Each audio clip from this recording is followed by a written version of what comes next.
दुर्योधन ने पांडव को, युधिष्ठिर को जुआ खिलाकर उसे राज्य जीत लिया था और उनको 13 वर्ष का वनवास मिला था। 13 वर्ष का वनवास काट करके पूरा करके वापस आए तो उन्होंने अपना राज्य मांगा। दुर्योधन कहने लगा भाई नहीं देता, हमारे पिता का हक है, क्योंकि मेरे पिताजी बड़े थे, वो अंधे होने करके तेरे पिताजी का सूत बैठ गया, हमारा हक बने भाई, हम नहीं देते। अब ये कोई धर्म युद्ध नहीं था, तो भाई बंटवारा था। तो कृष्ण जी 3 बार उनके शांति दूत बनकर गए थे, ये समझाने के लिए भाई लड़ाई अच्छी बात नहीं, युद्ध में ना जाने कितनी बहन विधवा होंगी, ना जाने कितने बच्चे अनाथ होंगे, और कौरव और पांडव तुम अपना मिलकर फैसला कर लो। और ये 2 दिन का जीवन है, ये राज भी यही रह जाएगा, ये पृथ्वी भी यही रह जाएगी, और ये इंद्रप्रस्थ का किला भी यही रह जाएगा। लेकिन नहीं मानते हैं, सब रिश्तेदार इकट्ठे हुए, सब ने कोशिश की लेकिन नहीं माने। ना पांडव मान रहे हैं, अपनी जिद से हट रहे हैं, ना कौरव हट रहे हैं।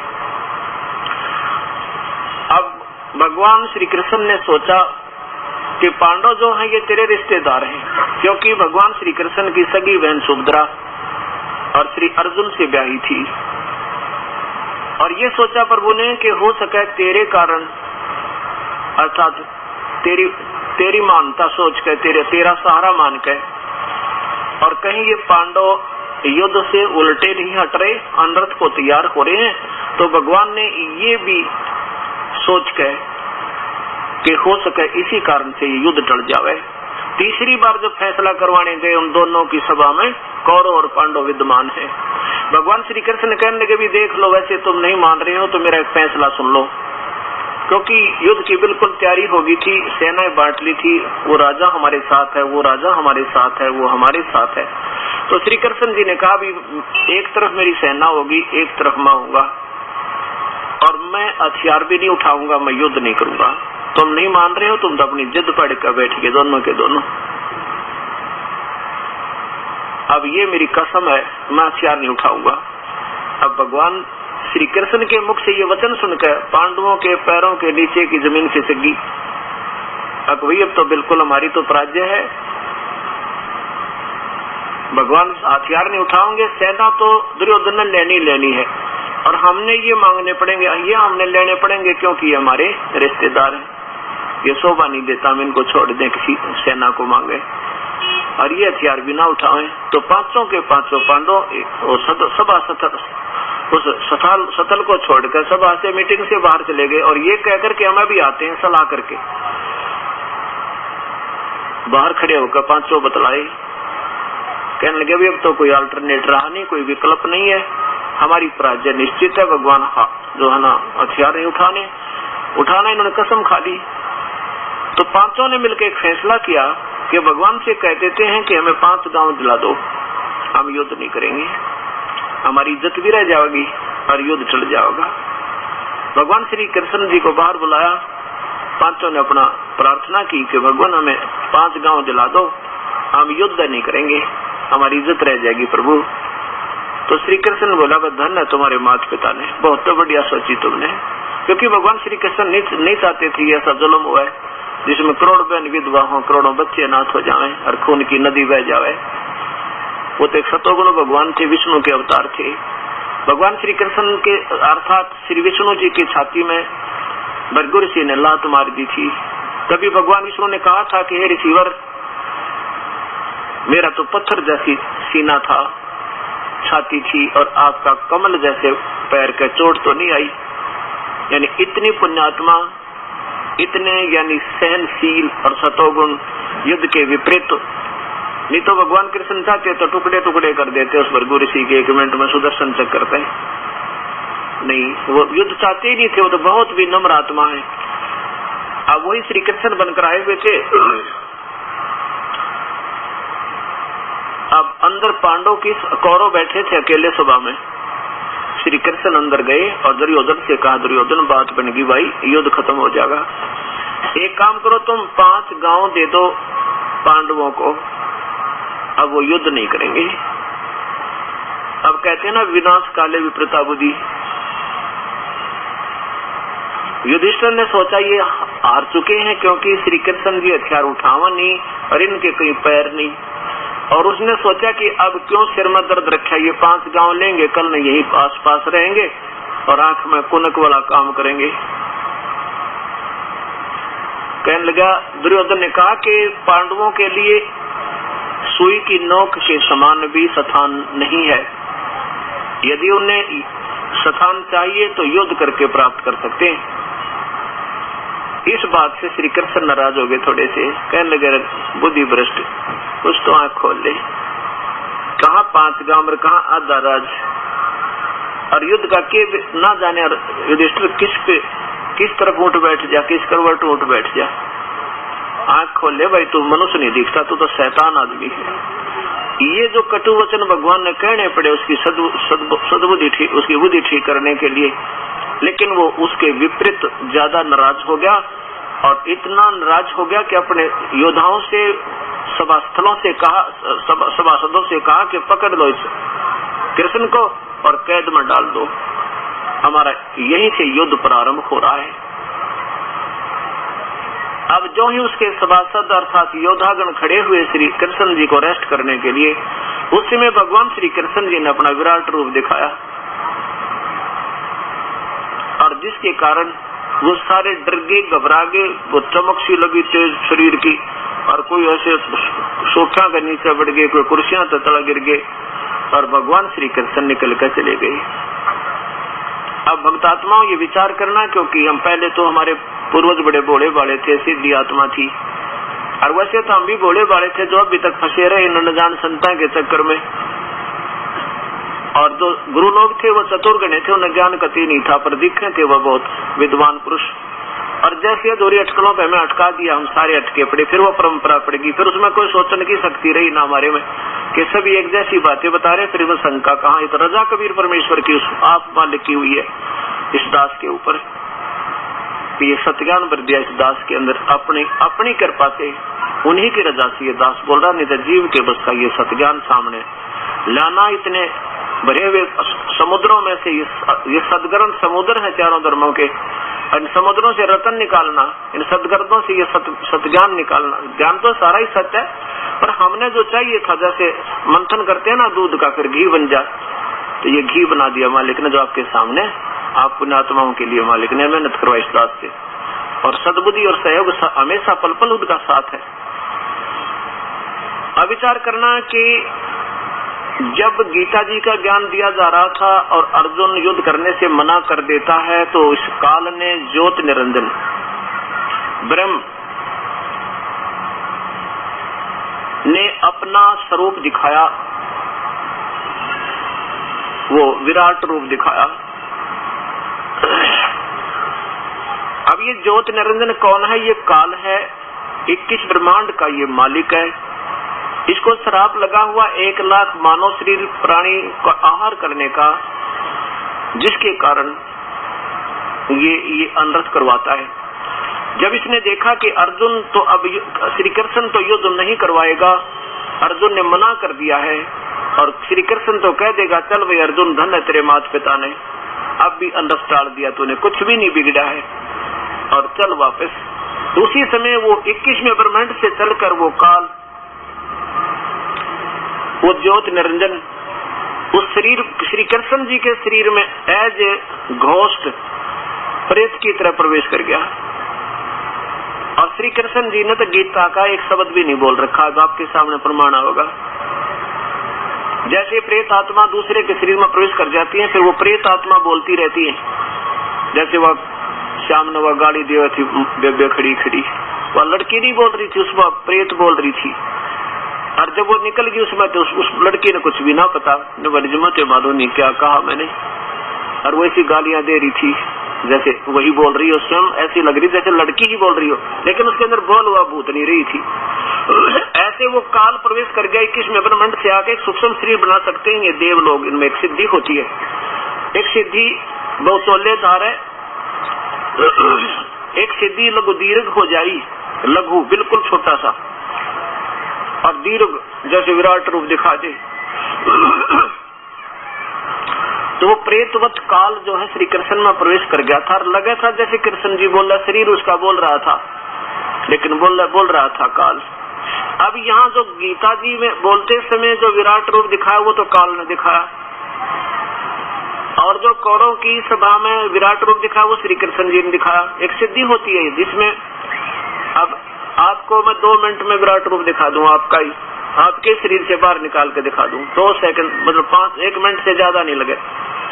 लेकिन वो अपनी कमाई के आधार पर, जिसमें जितनी भक्ति कमाई या शक्ति होगी उतना ही उसका चमक होगी, उतना ही उसका तेज नजर आएगा बाहर। तो ऐसे श्री कृष्ण जी ने भी विराट रूप दिखाया था और फिर काल ने अपना न्यारा दिखाया।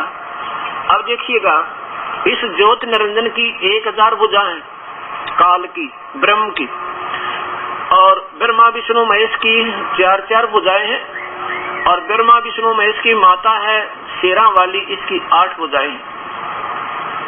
और इसी काल को सदाशिव, परमशिव या महाशिव आदि नाम से जाना जाता है। महाब्रह्मा महाविष्णु रूप से इसी को जाना जाता है।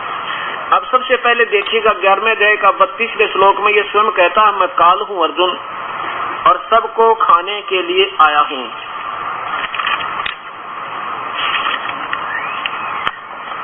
अब श्री कृष्ण काल नहीं थे, ना उन्होंने पहले कभी कहा मैं काल हूँ, ना कभी बाद में कहा मैं काल हूँ।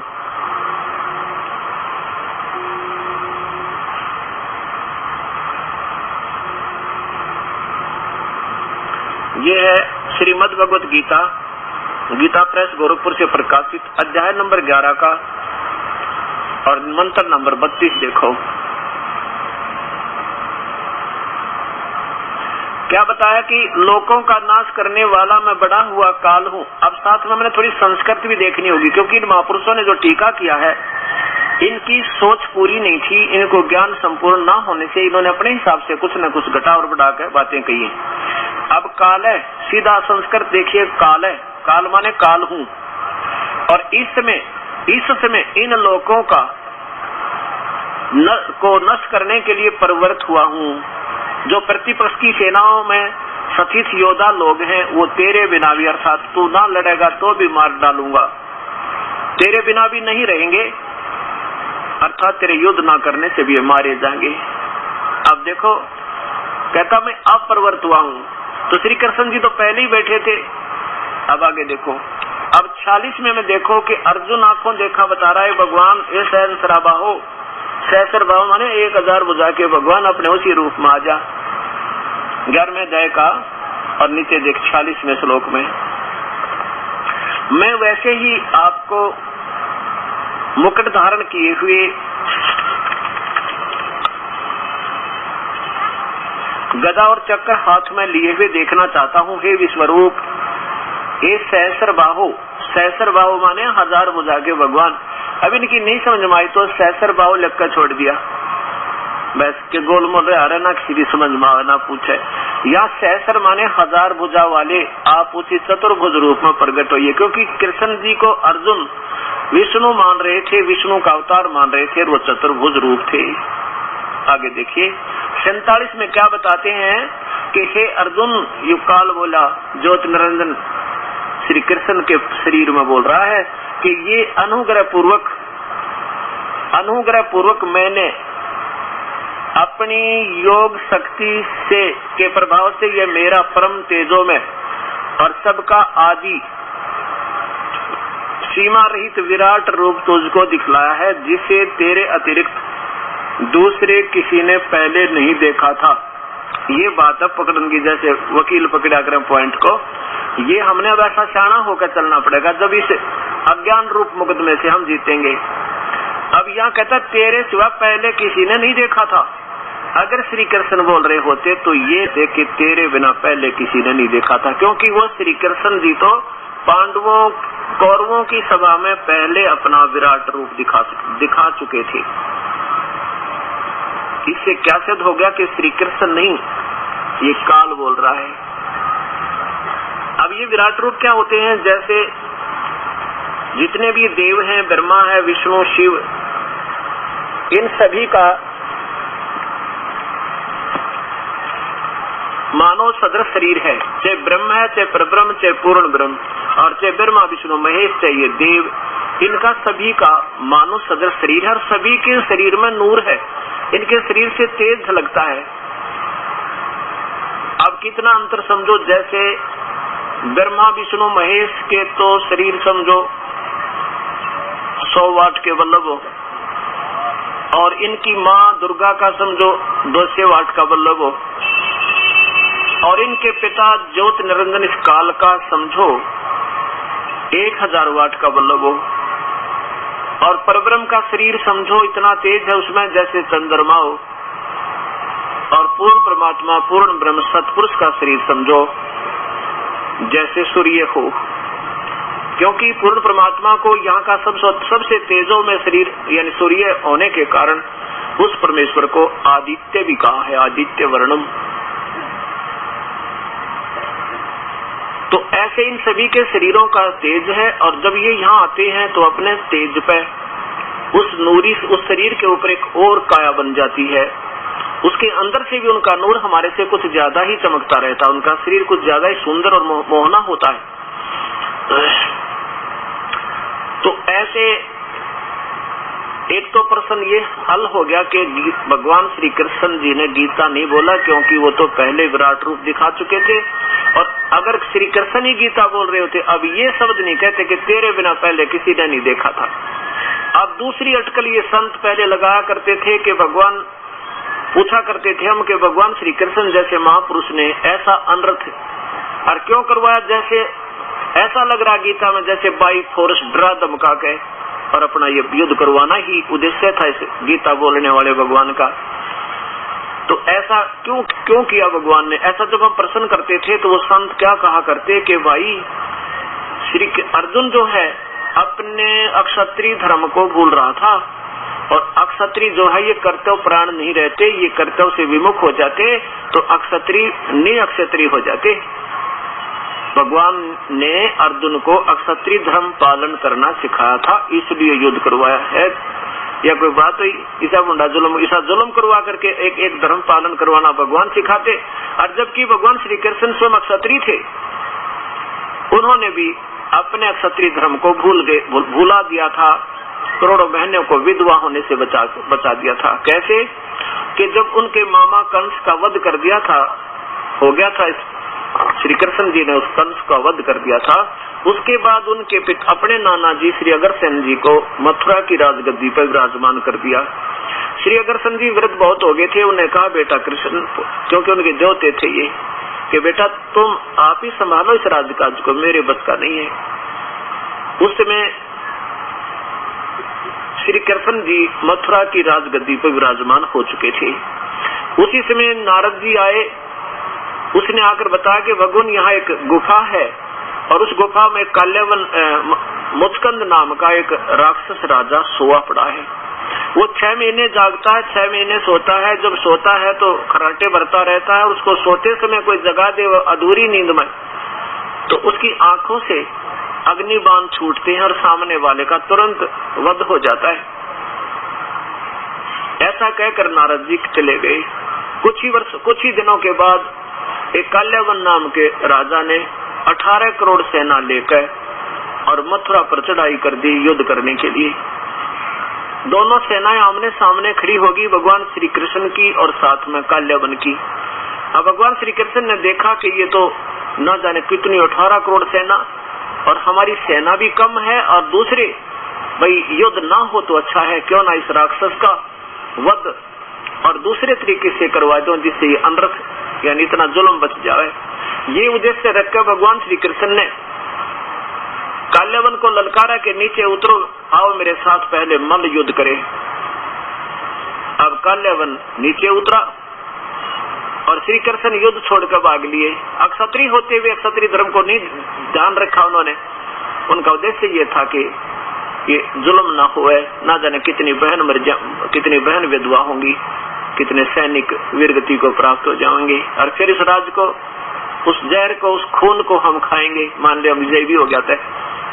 तो इस उद्देश्य से भगवान अपना क्षत्रिय धर्म बोलकर युद्ध छोड़कर भाग गए। उसके बाद उनको रण छोड़ भगवान कहने लगे। और जाकर के उस गुफा में प्रवेश करके जिसमें वो मुचकंद राजा सोया पड़ा था और पीछे से काल्यवन उनके दौड़ ही रहा था उनको पकड़ने के लिए, मारने के लिए। भगवान ने आगे जाकर क्या देखा श्री कृष्ण ने कि पहले चद्दर रक्षा करते हमारे पूर्वज अलग से, उस पीताम्बर को भगवान श्री कृष्ण ने जाकर सोए हुए मुचकंद के ऊपर उड़ा दिया। अब काल्यवन पीछे भागा भागा जा रहा था और श्री कृष्ण आगे उस गुफा में कंदरा में गहरा जाकर छुप गए। अब जो ही काल्यवन ने देखा कि श्री कृष्ण यहाँ आके छुप कर सो गया है, देख इसने सोचा अब तुझे कौन देखता होगा। काल्यवन ने मुचकंद को श्री कृष्ण मानकर और पकड़ कर उसकी टांग ऐसे मरोड़ दी, उसके पैर को ऐसे पकड़कर ऐसे मरोड़ा और मुचकंद की आंखें खुली यानी निद्रा भंग हुई। और फिर आंखें खुली तो कच्ची निद्रा उठने उसके आंखों से अग्निबाण छूटे और काल्यवन की मृत्यु होगी। अब श्री कृष्ण ने पकड़कर काल्यवन की वो एक पैर एक हाथ घसीट कर कुत्ते की तरह उनकी सेना के सामने पटक दिया। अब उसमें राजा की मृत्यु सेना की हार होती थी। अब वो सैनिक जो है उन्होंने अपने हथियार नीचे कर लिए और अपनी हार स्वीकार करके अपने राजा के शव को उठाकर चलते हुए कहने लगे, कृष्ण होशियार हो ले, अभी हम नया राजा नियुक्त कर आएंगे और 1 महीने के अंदर अंदर तेरे को फिर ललकारा है, हम फिर आएंगे तेरे साथ युद्ध करेंगे, तुझे छोड़ेंगे नहीं। अब भगवान श्री कृष्ण ने सोचा तो पागल कुत्ता में आ गया मैं, कभी जरासिंह लड़ने आता है, कभी शिशुपाल लड़ाई करता है, कभी चानौर मारने आता है, कभी केसी के माध्यम से वध करवाया जा रहा है और कभी काल्यवन आ रहा है। तो भगवान ने सोचा भी राड से बाढ़ अच्छी। उसी समय विश्वकर्मा को जी को बुला करके और कहा, विश्वकर्मा एक ऐसा स्थान ढूंढ ले जिसमें केवल एक गेट हो और चारों 3 तरफ पानी हो, ताकि मैं अपनी सेना को एक गेट पर रखकर एक द्वार पर रखकर और ताकि आने वालों का भी सामना करूं। और यहाँ से इतनी दूर बना दे कि बहुत दूर यहाँ से जाते जाते ये वो भी थक ले, ये सेना भूखी मर ले रास्ते में। तो विश्वकर्मा ने एक टापू देखा जिसको बाद में द्वारका नाम से कहा जाने लगा, द्वारिका, एक द्वार वाली नगरी। तो भगवान ने अपनी सारी सेना को उस एक द्वार पर खड़ा किया और फिर सारी अपने सब व्यादों को वहां ले गए, मथुरा कति खाली करके जहाँ पर ये मुक्ति ढूंढते आंधे घूम रहे हैं कल उसमें मथुरा में, भगवान तो उस क्षेत्र को त्याग कर चले गए थे, तो वहां रहने लगे। अब कहने का भाव ये है कि क्षत्रिय धर्म वाली बात भी नहीं जची अब कि अर्जुन को केवल क्षत्रिय धर्म याद दिलाने के लिए सब जुल्म करवाया हो भगवान श्री कृष्ण ने, बिल्कुल नहीं। अब फिर क्या होता है कि युद्ध समाप्त हो जाता है, पांडव विजयी होते हैं, कौरवों की पराजय हो जाती है, विनाश को प्राप्त हो जाते हैं। भगवान श्री कृष्ण युधिष्ठिर को राजगद्दी पर बैठाकर और द्वारका जाने की तैयारी करते हैं। तो सभी वहां पांडव आदि ने मिलकर अपनी सलाह की, क्योंकि भगवान श्री कृष्ण पांडव के और यादव के धार्मिक गुरु भी थे, धार्मिक गुरु, क्योंकि द्रोणाचार्य जो है ये हथियार थोड़ा सिखाया करता चलाने चुलाने और साथ में, और आध्यात्मिक गुरु श्री कृष्ण जी थे। तो सबने मिलकर एक सलाह की कि भगवान अभी वापस जाने वाले द्वारका, इनसे क्यों ना एक सत्संग करवा ले और इनके द्वारा बताए गए विचारधाराओं से अपने जीवन को सफल करेंगे, इनके गाइडलाइन पर हम चलकर अपना जीवन सफल करेंगे। ये सबने मिलकर एक अर्ज की कि हे भगवान, हमारी एक प्रार्थना है आपसे, आप द्वारका जा रहे हो, हम एक सत्संग फरमा के जाइए। श्री कृष्ण जी ने उनकी प्रार्थना स्वीकार की, स्थान समय और तिथि निहित कर दी। उसी निश्चित तिथि को उस निश्चित स्थान और समय पर श्रोतागण अपना स्थान ग्रहण कर रहे हैं। भगवान श्री कृष्ण और अर्जुन आसपास घूम रहे हैं आजू बाजू में और इंतजार कर रहे हैं कि युद्ध का समय पूरा, सत्संग का समय हो और हम सत्संग करें। उसमें अर्जुन ने घूमते घूमते टहलते प्रार्थना की श्री कृष्ण जी से कि हे देवकी नंदन, जब युद्ध का समय उपस्थित था और आपने उस युद्ध के दौरान मुझे जो गीता जी का ज्ञान सुनाया था, अब मैं भूल गया, बहुत दिन हो गए क्योंकि युद्ध करना पड़ा और बुद्धि के दोष से मुझे भूल लग गई है। आज मुझे वो गीता का ज्ञान फिर सुनाना प्रभु, ज्यों का त्यों एक अक्षर की भी भूल ना हो। मेरी उसको सुनने के लिए आत्मा तड़प रही है। श्री कृष्ण जी क्या कहते हैं कि अर्जुन तू बहुत निकम्मा आदमी है, तेरी बुद्धि अच्छी नहीं लगती मुझे, तू नेक आत्मा नहीं है, तू श्रद्धाहीन है, तूने उस ज्ञान को याद क्यों नहीं रखा। और स्वयं कहते हैं मुझे तो कुछ याद नहीं भाई, मैं पूरा नहीं बता सकता। अब विचार करना पुण्यात्माओं, ये दास सत्संग कर रहा है और आप सुन रहे हो। इस 4 दिन के सत्संग में आप 30% याद नहीं रख सकते जो पहली बार सुनेगा, और मुझसे कभी सुन लेना, उसी से मैं सुना दूंगा। और यदि मेरे अंदर कोई प्रेत बोल रहा होगा तो मैं फिर ये कहूंगा कि मुझे तो याद नहीं और तुमने क्यों नहीं याद रखा। मैं आपको कहूं कि तुमने ये सत्संग याद नहीं रखा और स्वयं कहूं मुझे अब ज्ञान नहीं पूरा, तो इससे क्या सिद्ध होगा कि मैं नहीं बोल रहा था, मेरे अंदर कोई भूत बोल रहा था। इसी प्रकार भगवान श्री कृष्ण के वचन अर्जुन के प्रति देखिए। और ये ऐसे नहीं कोई वैसे दंत कथा नहीं है, ये पवित्र शास्त्र आज से 55 वर्ष पूर्व के रचित है और इनके सबके रचयिता भी एक ही है, श्री वेद व्यास जी। पवित्र 4 वेद, पवित्र गीता जी और पवित्र महाभारत, पवित्र सुधा सागर 18 पुराण, ये सभी श्री वेद व्यास जी द्वारा रचित है। और देखिए गीता प्रेस गोरखपुर से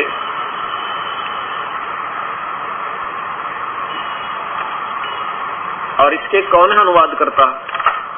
अनुवाद जो है संस्कृत से हिंदी जिन्होंने किया, संस्कृत तो वेद व्यास जी लिखा इनका, संपादक तथा संशोधक जय दयाल गोविंद का, गीता प्रेस गोरखपुर। इसके 237 पृष्ठ पे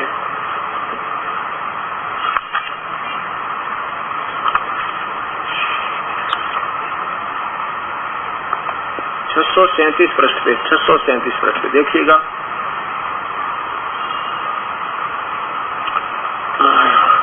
637 पृष्ठ पे अर्जुन का श्री कृष्ण से गीता का विषय पूछना और श्री कृष्ण का अर्जुन से सिद्ध मार, महर्षि और काश्यप का संवाद। नीचे देखिए, पांडव नंदन अर्जुन कहते सभा मंडप के ऐसे भाग में पहुंचे जो स्वर्ग के समान था। पांडव नंदन अर्जुन श्री कृष्ण के साथ रहकर बहुत प्रसन्न थे। उन्होंने एक बार उस रमणीय सभा की ओर दृष्टि डालकर भगवान से ये वचन कहा, देवकी नंदन, जब युद्ध का अवसर उपस्थित था उस समय मुझे आपके माध्यम का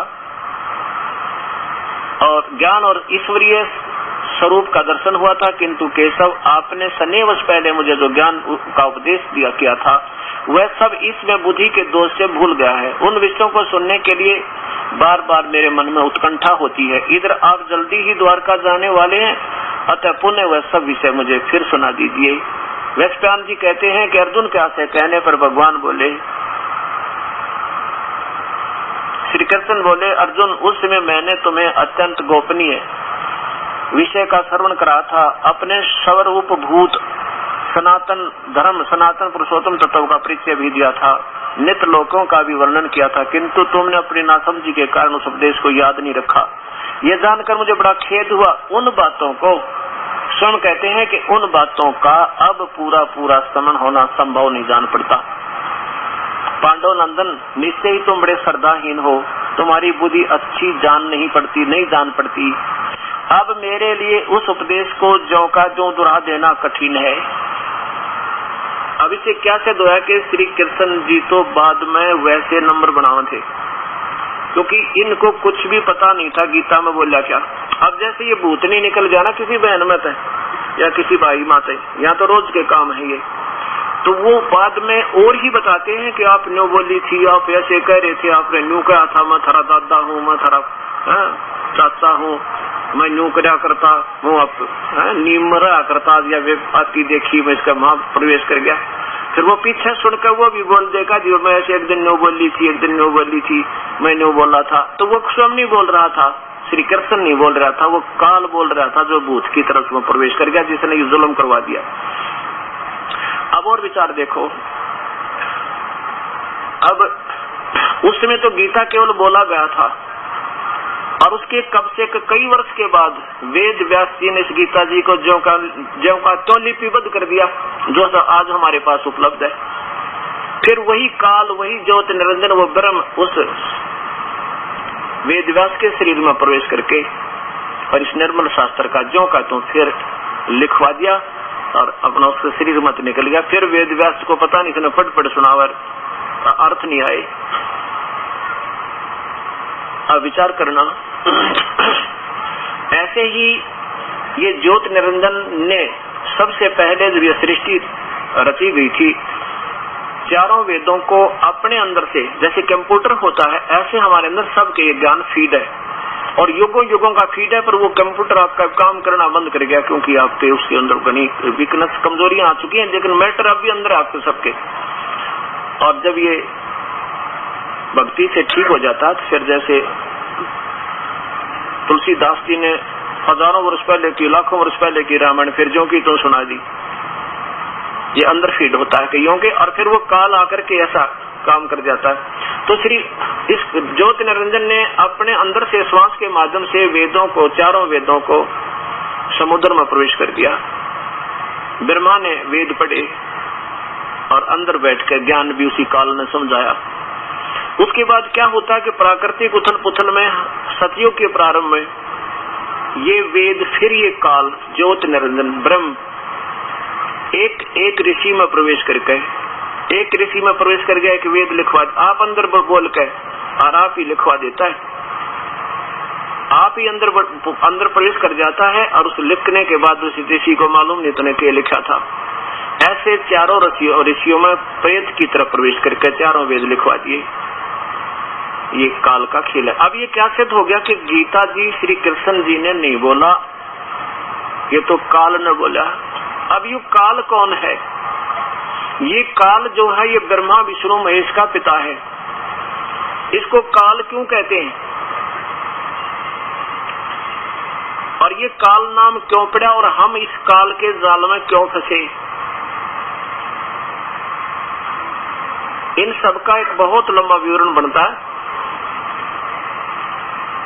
इसके लिए एक 10 मिनट की यह कथा सुनाऊंगा आपको, और ये 10 मिनट की कथा जो सुनेगा पहली बार ये सोचेगा कि ये तो महाराज जी ने अपनी दंत कथा बना के और बच्चों वाली कहानी सुनाने लग गया। हम आए थे सत्संग सुनन, लेकिन ये बच्चों वाली कहानी नहीं होगी। पहली बार सुनोगे क्योंकि आपको ऐसा लगेगा जैसे एक वैसे कहीं की ईंट कहीं का रोड़ा जोड़कर कथा सुना रहे। और जब आपके सामने दास पेश करेगा ये सब प्रमाण तथ्य, आप दांतों तले उंगली दबाओगे को होए भगवान, ये सारा अपने शास्त्रों में प्रमाण और हम इनसे दूर रहे। तो इससे आप स्वयं फैसला करोगे कि जो हमारे टीचर थे, जिसको हम धार्मिक गुरु कहा करते थे, वो टीचर ठीक नहीं थे क्योंकि उन्होंने सिलेबस नहीं पढ़ा और दंत कथाएं सुनाई। जो बच्चों को पसंद थी वो कहानियां सुनाते रहे, और जिसके कारण सारे हमारे समाज, भगत समाज, चारों धर्मों का आज फेल हो चुका है और भक्तिहीन होकर के नास्तिकता की तरफ चल पड़ा है। कोई बीड़ी पीवे, कोई शराब पीवे, कोई लुटे और खसोटे, और कोई दीन धर्म रहा नहीं हमारा, कोई लज्जा रही नहीं। क्योंकि जिस उद्देश्य से लेकर के इन संतों के पास हम गए थे, ना ज्ञान पाया ना समाधान पाया, और जिसके कारण आज सारा भगत समाज विपरीत दशा पाक है। और जो का तो पहले से घट गई, इनकी जो भावना कम होगी, बड़ी नहीं आपकी। अब इसका कारण आपके समझ में आओगा। पहले हम सभी आत्मा कहाँ थी? हम सतलोक रहा करते थे। सतलोक, सतलोक किसे कहते हैं? वो अमर लोक, वो सतलोक, अविनाशी शाश्वतम स्थानम रत धाम, जो कभी विनाश में नहीं आता। हम वहां रहा करते थे और हमारा शरीर मानव जैसा है वहां पे। इस अपने शरीर के अंदर हमारा वास्तविक शरीर है, लेकिन वो इतना फ्लेक्सिबल है कि बहुत, उसको चाहे अणु जैसा कोई जीव हो उसमें भी डाल दे तो भी वो शरीर इतना ही हो जाता है। और जब इससे ये निकल जाएगा, इसके ऊपर 4-5 आवरण डालकर इस ज्योति निरंजन हमारा वास्तविक स्वरूप बुला रखा है। जब इससे ऊपर से निकल जाएंगे चारों के चारों 500 जो इतने ऊपर कवर चढ़ा रखे हैं, तो ये ज्यों का त्यों स्प्रिंग की तरह उसी तरह मानव शरीर है हमारा। और हमारे आत्मा का जो शरीर है मानव सदृश है, और इसमें 16 सूर्य जितना तेज है। इतना नूर है अपना, इतना प्यारा है, सूर्य में जैसे रोशनी ना हो पर तेज हो, ऐसा समझो। तो हम कहाँ रहा करते? सतलोक में, और सतलोक से ऊपर 3 लोक और हैं, अलखलोक, अगमलोक और फिर अनामी लोक। हम सबसे ऊपर वाले अनामी लोक में रहा करते थे हम सभी आत्माएं। और कहाँ रहते थे? परमात्मा के शरीर में। उस परमेश्वर का वास्तविक नाम कबीर देव है। कबीर देव माने कबीर परमेश्वर है। अब जैसे आज के युग में इस बात को स्वीकार करने को तैयार हैं कि हमारे शरीर में अरबों और खरबों की संख्या में जीवाणु रहते हैं, और वो ऐसी आत्मा है जो कभी मनुष्य शरीर भी धारण करेंगी, और आज हमारे शरीर में विद्यमान है। ब्लड में बैक्टीरिया, थूक में बैक्टीरिया, और एक एक के बताते हैं कि 1 ग्राम में इतने लाख हो तो बढ़िया, नहीं तो फिर वो जीवाणु ठीक नहीं, उसका शरीर स्वस्थ नहीं। ऐसे तो हम परमात्मा पूर्ण ब्रह्म सतपुरुष अकाल मूर्त के शरीर के अंदर सभी आत्मा थी, उसमें हमें कोई दुख नहीं था, उसमें कोई कष्ट नहीं था, क्योंकि जैसे ही आत्मा हमारे अंदर रहती है, जो जीवाणु है हमारे अंदर, वो बिल्कुल ऐसे रहते हैं जैसे हमारे बाल बच्चे हैं। जैसे चींटियां के बिल में ना जाने को इतनी चींटियां होती हैं और ये इसमें मस्ती मारते रहते हैं, ऐसे हम रहा करते थे। वो परमात्मा स्वयं उस अनामी लोक से बाहर प्रकट हुआ और नीचे के 3 लोकों की रचना और की। अनामी लोक पहले से विद्यमान था। नीचे के 3 लोक अगमलोक, अलखलोक और नीचे का फिर सतलोक, ये तीनों की रचना शब्द से कर दी। फिर सबसे पहले परमेश्वर सतलोक में आए। सतलोक में आकर के उन्होंने अपने शब्द से 16 द्वीप रच दिए, और फिर एक वचन से 16 द्वीप रच दिए, और फिर 16 वचनों से एक एक पुत्र की उत्पत्ति अपने मध्य से, अपने शरीर से उत्पन्न कर दिया। उनमें से सब अचिंत नाम के एक पुत्र से कहा, बेटा बाकी की रचना यहाँ की सतलोक की तो मेरे हुक्म से, मेरी शक्ति से आप कीजिए। अचिंत ने अपनी शब्द शक्ति से अपने अंदर से अक्षर पुरुष यानी परब्रह्म की उत्पत्ति की, और उससे कहा कि आप मेरी मदद करो। परब्रह्म ने गलती कर दी, वो जाके वहाँ एक अमृत सरोवर है सतलोक में, अमृत सरोवर, उसमें जाकर और सो गया। वहाँ श्वासों से शरीर नहीं अपना, काफी समय तक बाहर नहीं आया। तो पूर्ण परमात्मा ने, पूर्ण ब्रह्म ने, सतपुरुष ने, कबीर देव ने अपने शब्द शक्ति से अपने अंदर से एक जीव आत्मा निकाली, क्योंकि शब्द से वो ऑटोमेटिक एक नियम है, ईश्वर का शक्ति होती है। और उस अमृत सरोवर से थोड़ा सा जल लिया, उसका अंडा बना दिया और वो आत्मा उसमें प्रवेश कर दी। उस बहुत बड़ा विशाल का अंडा था, बन गया, और उसको शरीर में उसमें छोड़ दिया सरोवर में। अमृत का भरा हुआ सरोवर है वहाँ पे। वो गड़गड़ गड़गड़ करता हुआ नीचे पहुंचा वो अंडा। तो उस अक्षर पुरुष की यानी परब्रह्म की निंद्रा भंग हुई। उसने जब देखा गौर से कि तेरी निंद्रा किसने भंग कर दी, तो जो ही उसने दृष्टि डाली उस अंडे पर, अंडा फट गया। उसमें से ये ज्योति निरंजन अर्थात ये काल, ये ब्रह्म निकला। इसका तेजो में शरीर है, इसका भी तेजो में शरीर है, लेकिन औरों से हल्का है। और जो ही ये बाहर आया तो दोनों को आकाशवाणी की परमेश्वर ने कि ये ब्रह्म, इसी का नाम ब्रह्म, और दूसरा जो पहले विद्वान सो रहा था उसका नाम परब्रह्म। इस ज्योति निरंजन को क्षर पुरुष भी कहते हैं, इसको ब्रह्म भी कहते हैं, और इसी को काल भी कहते हैं। इन दोनों को कहा ब्रह्म और परब्रह्म से कहा उस परमेश्वर ने, सतपुरुष ने, पूर्ण ब्रह्म ने आकाशवाणी की कि तुम दोनों बाहर आओ। अक्षर पुरुष तुम निद्रा में थे, तुम्हें जगाने के लिए सब क्रिया करनी पड़ी, और दोनों के दोनों जाकर तुम अचिंत के लोक में द्वीप में रहो। अब तीनों के तीनों अचिंत ब्रह्म और परब्रह्म ये एक द्वीप में रहने लगे। उसके बाद हम सब आत्माओं की उत्पत्ति उस परमेश्वर ने, कभी पूर्ण परमात्मा ने, पूर्ण ब्रह्म ने, सतपुरुष माने अविनाशी भगवान ने अपने मध्य से हम सब आत्माओं को बाहर एज ए मनुष्य जैसे शरीर में, तेजो में शरीर हमारा 16 सूर्य जितना प्रकाश, और वहाँ उत्पन्न कर दिया। और फिर एक और, अच्छा वहाँ हम रहने लगे बहुत आराम से, काफी समय बीत गया, बहुत युग। उसके बाद इस ज्योत निरंजन यानी ब्रह्म के मन में एक आत्मा में एक ओछी सोच उठी। इसने क्या सोचा कि मेरे अन्य 16 भाई 15 भाई तो एक एक द्वीप में रह रहे हैं और हम 3 एक में, अब मैं अपना न्यारा राज्य चाहूंगा। इसके लिए इसने क्या किया, एक पैर पे खड़ा होकर 70 युग तक तप किया, एक पैर पे खड़ा होकर। और जब ये तप कर रहा था, हम यहाँ कैसे फंसे इस काल के जाल में, जब ये तप कर रहा था ज्योति निरंजन, तो हम इस पर आसक्त हो गए, हृदय से हम इसको चाहने लग गए और अपने मूल मालिक से जो हमें सारे सुख दे था, ना कभी मृत्यु करे था, ना कोई बेटा मरे था, ना किसी की बेटी मरे थी, ना कोई गर्मी थी, ना सर्दी थी, ना किसी का कोड लगे था, उस परमेश्वर की तरफ से अपना हृदय हटाकर, अपनी आत्मा हटाकर और इस ज्योति निरंजन के इस सूखे ड्रामे पर हम आसक्त हो गए।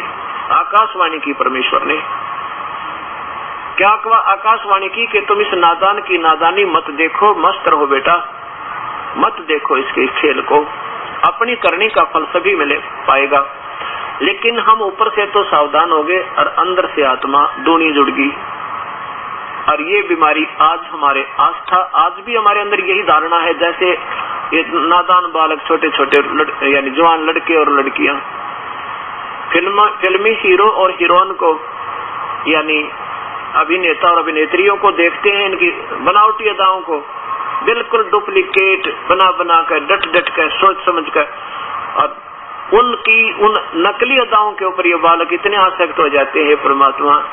और कभी आ जाए ना उनमें से कोई यहाँ जींद में, एक भी कोई आ जाए जींद में हीरो या हीरोइन, देखे इन बच्चा की परमात्मा, लाइन लग जाओ उसके दर्शनार्थ, इतने 1 किलोमीटर तक खड़े हो जाते, और लेना एक ने देने दो, और कुछ उससे मिलना नहीं, ना कोई उनसे कोई लाभ इनको। लेकिन वो हमारे जो बुराई वो घर कर गई थी, वह बीमारी वह आज भी विद्यमान है। इसी के कारण हम अपने मूल मालिक से हट गए, हम पतिव्रता वंश पद से गिर गए और इस ज्योति निरंजन काल को चाहने लगे। जब इसने 70 युग तक तप किया तो परमेश्वर ने पूछा क्या चाहता है ज्योति निरंजन। इस काल ने कहा कि पिताजी मेरे लिए वो स्थान कम है, अलग से राज्य देने का कष्ट कर कृपा करो। कबीर साहब ने कहा कि ठीक है बेटा, तेरे 70 युग के तप के बदले में मैंने तेरे को 21 ब्रह्मांड दे दिए। जैसे साहूकार पिता अपने पुत्र ने 21 प्लाट दे दिए। 21 प्लाटों को पाकर, 21 ब्रह्मांडों को पाकर ज्योति निरंजन फूला नहीं समावे। कुछ दिन के बाद इसकी आत्मा में फिर एक और सोच उठी कि इसमें कोई कंस्ट्रक्शन करूं, कोई इसमें रचना रचूं, खाली प्लाट के काम आए, और फिर भी हम भिखारी उस परम पिता के सामने। इस ज्योति निरंजन ने फिर तप किया 70 युग तक। दूसरी बार जब इसने तप किया तो फिर हम और ज्यादा आसक्त हो गए। तप करेंगे और देखो हम, और अपने मूल मालिक से हटाकर अपनी आत्मा इसमें फंसा ली। परमात्मा ने बहुत बार आकाशवाणी की, पर हम ऊपर से तो सावधान रहे, पर अंदर से ज्यादा चाहने लगे। तब सतपुरुष ने पूछा पूर्ण ब्रह्म ने क्या चाहता ज्योति निरंजन, तूने 70 युग तप किस लिए किया है। तब इसने कहा पिताजी मुझे कुछ कंस्ट्रक्शन मटेरियल दे दो, मुझे कुछ सामान सृष्टि रचने की सामग्री दो, ताकि मैं इसमें कुछ कंस्ट्रक्शन करूं, रचना रचूं। तब परमेश्वर ने इसको 3 गुण और 5 तत्व दे दिया और कहा ले बेटा खेल खिलौना से। इसने फिर अपनी छोटी मोटी रचना करके फिर इसने सोचा इसमें तो भाई अकेले का मन नहीं लगता, कुछ जीव और चाहिए। 64 युग तप इसने फिर किया। जब इसने 64 युग तप किया तो परमेश्वर ने फिर पूछा भी क्या चाहता है, बोल ज्योति निरंजन अर्थात काल तू। तब इसने कहा पिताजी मेरा अकेले का मन नहीं लगता, मुझे कुछ जीव दे दो, आत्मा दे दो। तब परमेश्वर ने कहा कि बेटा ये नहीं दे सकता तेरे तय, ये मेरा अंश है, मेरे अंदर से बाहर आइए, ये मेरी आत्मा है और मैं तुझे नहीं दे सकता, इनसे मेरा बहुत लगाव है। अब जैसे किसी माता पिता के 100 बेटे हों और 100 के 100 इतने प्यारे लगा करें, एक भी हृदय से दूर नहीं हो सकता। तो हम सभी आत्मा, चाहे हिंदू है, चाहे मुसलमान, सिख या ईसाई, चाहे चींटी या हाथी बना है, चाहे राजा या रंग बना है, ये उस पूर्ण ब्रह्म परमात्मा की आत्मा है और इस काल ने हमारा नाजायज फायदा उठा रखा है। हाँ, कबीर साहब ने कहा भी, पूर्ण परमात्मा ने कहा कि बेटा एक बात है, अगर कोई अपनी इच्छा से तेरे साथ जाना चाहता तो मुझे एतराज नहीं, क्योंकि वो जानी जान थे, उसको पता था कि दूध फट गया, ये दूध फट गया क्योंकि हम अपने पतिव्रता पद से गिर गए, अपने मूल मालिक न छोड़ के हम इस नादान इस काल को चाहने लग गए अंदर पे। और जो लड़की अपने पतिव्रता पद से गिर जाती है फिर उसकी दुर्गति देखे के क्यों हुआ करे। तो उसने कहा कि ठीक है, कोई अपनी इच्छा से जाना चाहता है तो पूछ ले, बेशक जा सकता, मुझे कोई एतराज नहीं। मालिक भी का पता था कि कितने ये गिर लिए यहाँ पर, अभी अरण्य योग नहीं रहे यहाँ पे। तो उस समय ये ज्योति निरंजन हमारे पास आया और हम तो पहले इसके ऊपर आसक्त थे, जैसे हीरो आज हम चारों तरफ खड़े हो गए इसके वहाँ, और ये कहने लगा मैंने पिताजी से ना 21 ब्रह्मांड लिए हैं और वहाँ पर दूधों की नदी बहाऊंगा और हीरे और पन्ने के पहाड़ बनाऊंगा और फलदार वृक्ष से बढ़िया बढ़िया मेवा स्वर्ग महास्वर्ग बनाऊंगा और देव और महादेव बनाऊंगा, चलोगे मेरे साथ? तो हमने कहा कि हम तो तैयार हैं, अगर पिताजी आज्ञा देवत है। ज्योति निरंजन पहुंचा पूर्ण परमात्मा के द्वार पर और बाहर खड़ा होकर भिखारी की तरह कहता है, पिताजी कुछ आत्माएं मेरे साथ जाने को तैयार हैं। परमात्मा ने कहा, पूर्ण ब्रह्म ने कहा कि मेरे साथ चल और मेरे सामने स्वीकृति जो देगा मैं उसको अलाउ करूंगा, अन्यथा मैं स्वीकृति नहीं दे सकता। दोनों के दोनों कौन? ब्रह्म और पूर्ण ब्रह्म। कहाँ आगे? हम अनजानों के पास आए। पूर्ण परमात्मा ने पूर्ण ब्रह्म ने पूछा, हमारे से भी कौन जाना चाहता है ज्योति निरंजन के साथ? वो हाथ ऊपर न करके स्वीकृति दे। अब उस समय हम सब शर्मा गए, घबरा गए कि अपने पिता के सामने कैसे कहें हम इसके साथ जाएंगे। नीचे गर्दन करके ऊपर ने आंख नहीं मिलावे। काफी देर सन्नाटा छा रहा तो परमेश्वर ने कहा कि क्यों भाई अब बोलते क्यों नहीं? जो जिन्होंने जाना था इसके साथ स्वीकृति दे रहे थे, बोलो। फिर भी काफी देर के बाद एक आत्मा ने हिम्मत किया। एक आत्मा खड़ी होकर कहने लगी, मैं जाना चाहती हूँ इसके साथ। उसके जब एक ने हिम्मत कर दिया तो बच्चों की तरफ फिर हमने सोचा कि तो लूट गया, लूट हम रह गए पाछे ने। फिर हम सभी खड़े हो गए, सभी ने ऐसे हाथ करके खड़ा कर दिया, स्वीकृति दे दी। आज ये 21 ब्रह्मांड में जो दुर्गति अपनी हो रही है इस कारण हुई। तो परमात्मा ने कहा पूर्ण ब्रह्म ने कि ठीक है ज्योति निरंजन, जिन जिन आत्माओं ने तेरे साथ जाने की सहमति व्यक्त की है उन सभी के मैंने नंबर नोट कर लिए और मेरे कंप्यूटर में सारे फीड हो गए। इनके साथ आप जाओ अपने 21 ब्रह्मांड में, क्योंकि ये ब्रह्मांड यहाँ नहीं थे पहले, ये वहीं रहा करते थे, सतलोक में ही थे हम। और आप जाइए, मैं अपने हिसाब से इन सभी आत्माओं को जो तेरे पास आना चाहती है, मेरे पास सबका हिसाब किताब है, उनको भेज दूंगा। ज्योति निरंजन अपने 21 ब्रह्मांड में आ गया। तो पूर्ण परमात्मा ने क्या किया, जिस आत्मा ने सबसे पहले स्वीकृति दी थी उसकी लड़की बना दिया अपनी सब शक्ति से। उसका नाम रख दिया प्रकृति देवी अर्थात दुर्गा, आधा माया या महामाया भी उसी को कहते हैं। ये शेरा वाली अष्टंगी जिसे कहते हैं, ये लड़की बना दी, सुंदर जवान लड़की का रूप बना दिया मालिक ने अपनी सब शक्ति से। और हम सभी आत्माओं को एक सूक्ष्म रूप बनाकर, जैसे कि एक इंजेक्शन में देखा नहीं अरबों और खरबों जीवाणु आ सकते हैं और सिरंज के माध्यम से अंदर ठोके छोड़े जा सकते हैं। तो ऐसे उस परमेश्वर ने अपनी सब शक्ति से उस लड़की में हम सभी आत्माओं को उसमें प्रवेश कर दिया और कहा बेटी, लेकिन उस लड़की का स्वरूप जरूर बनाया था परमेश्वर ने, लेकिन उसका प्रजनन इंद्रिय नहीं लगाई थी। और कहा बेटी, मैंने तेरे को सब शक्ति प्रदान कर दी है, जितने प्राणी वो काल ज्योति निरंजन ब्रह्म कहेगा अपने मुख से आप उच्चारण कर देना, उतने ही नर और मादा बेटे जवान बन जाएंगे। और आप जाइए उस ज्योति निरंजन के पास, अपने पुत्र सहजदास से कहा जा अपनी बहन को छोड़ कर ज्योति निरंजन के पास, इस ब्रह्म के पास। अब ज्योति निरंजन के पास सहजदास अपनी बहन यानी उस दुर्गा को लेकर गया, प्रकृति देवी को, और निरंजन से कहा कि ज्योति निरंजन, पिताजी ने इस बहन को सब शक्ति दे दी है, जितने प्राणी तू कहेगा वचन से कर देगी, नर और मादा उतने बन जाएंगे। और ये कहकर छोड़कर आ गया। अब यहाँ से ये बात और गिर गई, क्योंकि परमात्मा ने ये देखना चाहा था कि ज्योति निरंजन कितना और गिर सकता है, इसलिए इस लड़की को केवल स्वरूप लड़की का जरूर बनाया था, लेकिन प्रजनन इंद्रिय नहीं लगाई थी। अब ज्योति निरंजन के अंदर ये और नीचता आ गई। युवा लड़की का रूप नखरा हुआ था युवा होने से, और ज्योति निरंजन के मन में ये पाप बढ़ गया। अकेली लड़की को पाकर उसके मन में ये दुराचार करने की भावना प्रबल होगी। और यही वृत्ति आज हर जीव के अंदर है, जितने भी इस काल के 21 ब्रह्मांड में ये प्राणी है। अब ज्योति निरंजन ने जब उस लड़की के साथ बदव्यवहार करना चाहा दुर्गा के साथ, तो दुर्गा ने कहा ज्योति निरंजन तू आंखें खोल ले, मेरे पास पिता की दी हुई शब्द शक्ति है, जितने प्राणी तू कहेगा मैं वचन से बना दूंगी। मेरे पास शब्द शक्ति है परमेश्वर की, पिताजी की। और तू जुल्म ना करे, मेरे को तंग मत कर।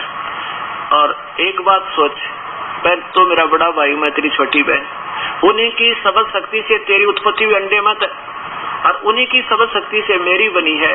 तो मेरा बड़ा भाई, मैं तेरी छोटी बहन, और ये पाप ये जुल्म है, ये आम पाप नहीं, तो मान जा मेरी बात। लेकिन ये विषय वासनावश ये ज्योति निरंजन ब्रह्म इतना हो गया, इसने कुछ नहीं सुनी, और हद से ज्यादा इतना बढ़ गया कि लड़की ने देखा कि तेरी इज्जत की सुरक्षा और कहीं नहीं है। अपना सूक्ष्म रूप बना, लघु दीर्घ एक बहुत सूक्ष्म रूप बना जा सकता है, और ज्योति निरंजन के पेट में ही जाकर शरण ली। अब वहां से पुकार की परम पिता पूर्ण ब्रह्म से, पिताजी मेरी रक्षा करो, ऐसे ऐसे मेरे साथ बद व्यवहार इस ज्योति निरंजन ने करना चाहा, मैंने इसके पेट में रक्षा के लिए स्थान पाया है, मेरी रक्षा करो।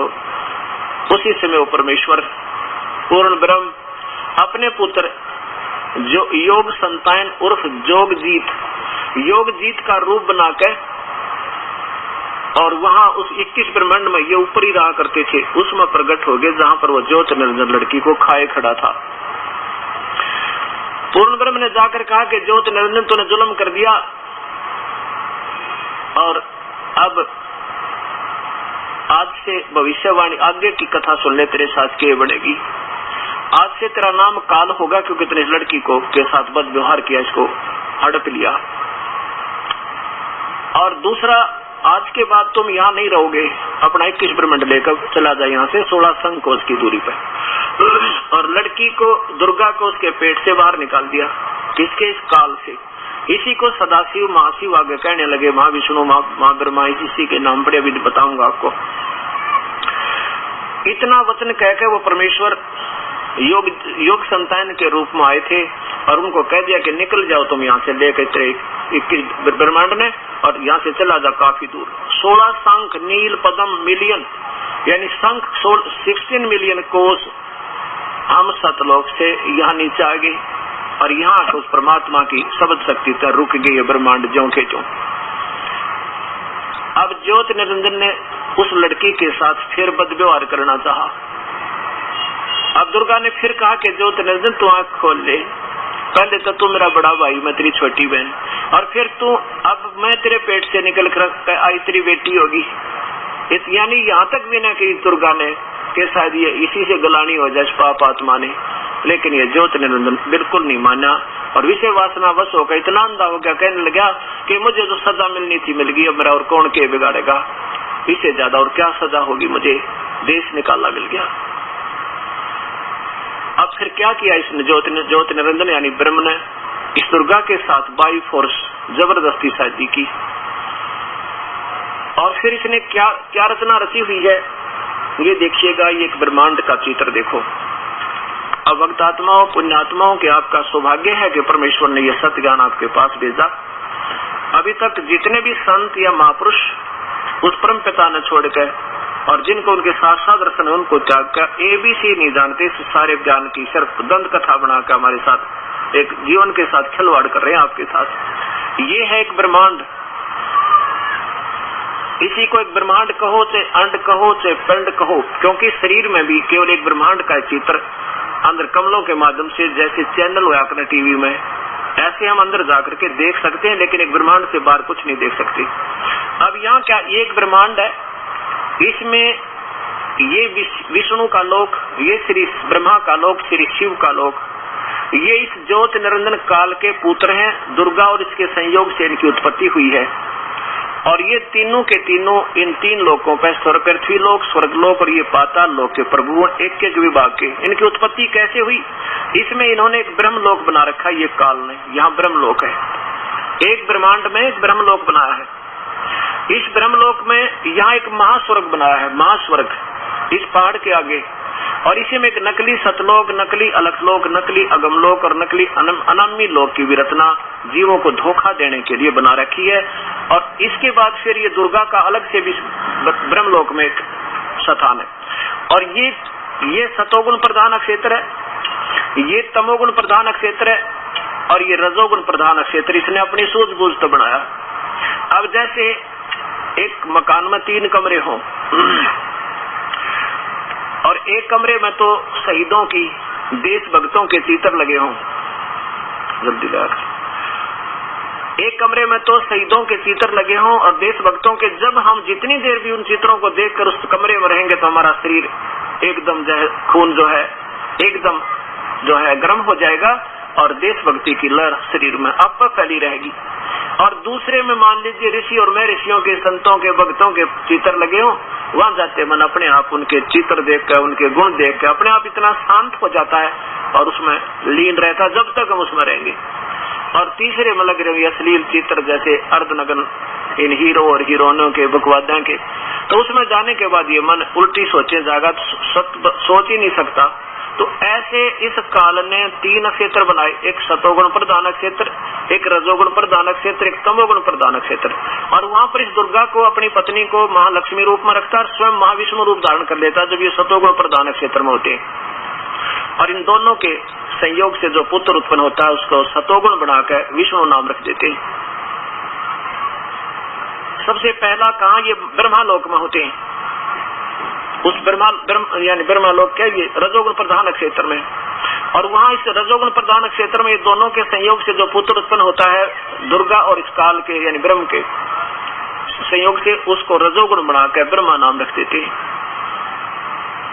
और तीसरा तमोगुण प्रधान क्षेत्र है, उसमें जब ये दोनों रहते हैं, ये काल और दुर्गा यानी महाशिव सदाशिव रूप में, तो वहां इन दोनों के संयोग से जो पुत्र उत्पन्न होता है उसको ये तमोगुण बनाकर और उसका नाम रुद्र रख देते हैं।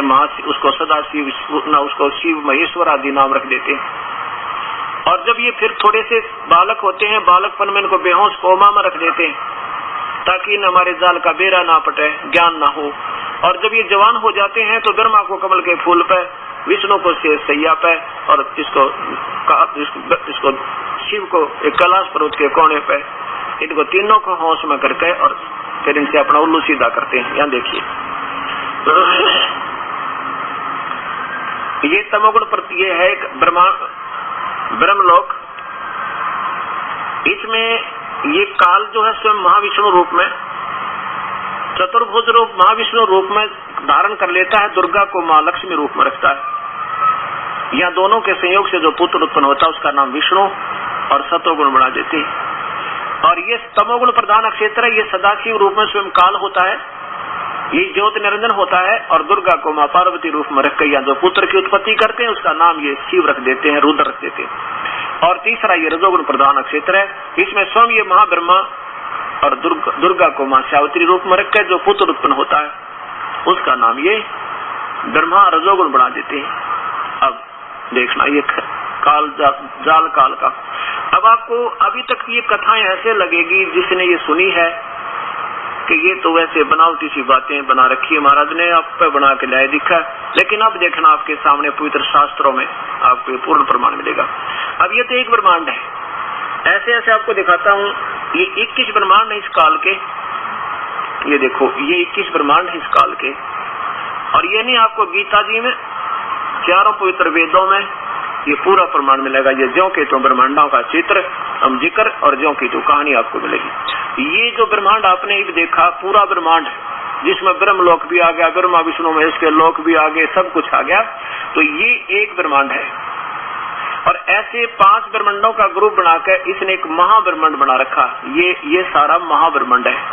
ऐसे ऐसे 4 महाब्रह्मांडों में ये 20 ब्रह्मांड रोक रखे। इसके बाद इस काल ने इसके चारों तरफ फिर एक ऐसा खाली स्थान बहुत वो कम्प्लेक्स बना रखा है। इसको सबको ये इलिप्टिकल शेप अंडाकार में बंद किया हुआ है। इसके बाद ये एक महाब्रह्मांड के तुल ये सारा स्थान लेकर एक ब्रह्मांड यहाँ रचा इसने। इसने यहाँ भी सतलोक, नकली अलखलोक, नकली अगमलोक और डुप्लीकेट लोक की रचना धोखा देने के लिए की हुई है। और इधर इसने ये 12 अचिंत भक्तों के स्थान, ये वो पुण्य आत्मा है, ऋषि लोग जो काफी युगों से सदभक्ति करते आ रहे थे वेदों अनुसार, फिर उनको यहाँ सेलेक्ट कर लिया 12, और उन दूतों को अब कलयुग में भेज दिया गलत ज्ञान प्रचार करने के लिए।